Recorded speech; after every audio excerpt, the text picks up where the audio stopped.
technology revolutionised the 20th century. It was a time for inventions which changed and empowered our lives. Now we live in a technology-driven world. Social media has changed the way we communicate, we shop online, bank online and even date online. But the digital world can be a confusing place, and it's about as far removed from the way our over 65s were brought up as it's possible to get. Our survey told us that the divide of those who have embraced technology and those who haven't is very split.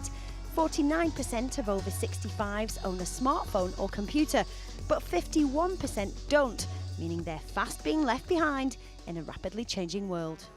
This 1950s-inspired village has been built within a care home for the elderly, especially to help those with dementia go back to a time that made sense. There was no such thing as email, so if you wanted to correspond with someone, you sent them a letter. And as for the online shop, if you wanted to buy something, you went to your local butcher or baker or greengrocers, and that was it. It's the unknown. Things move on so quickly. How does an email get there? How long will it take? They can't understand. And some of them don't want to know. How do you feel about technology? I don't know what it is. For the youngsters, it's okay. But for our age, it's very difficult, very difficult. Online shopping? No. Skype?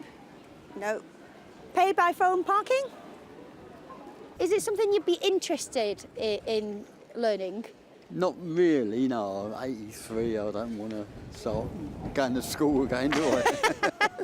Not everyone feels like that though, and at this computer class they're trying to get to grips with technology. It's a great way of keeping in touch with the world, because our age group would not have experienced computers. And that's the point, because in fact some of those who are most reluctant to use it could be the ones who'd benefit from it most. Jane was feeling isolated after a hip replacement when her son Glenn, who lives far away, got hold of one of these tablets for her. It's been adapted with simple touch technology to make it easier for vulnerable or older people to use. I thought when my son put it there for me and said, "Oh, you might need this," I thought, I don't want that. I don't need it. But soon Jane was getting the hang of it. We've got rolling photos. I've liked doing the messaging to him, and it's much easier than texting. And I like Skyping, I like phoning and seeing Glenn. And now she'd definitely recommend it to others. Especially if you couldn't get out, you see. If people can't get out, it brings a bit of life to you. And that's where technology can really come into its own for older people. Whether it's digital or virtual, it can create a connection that's entirely human.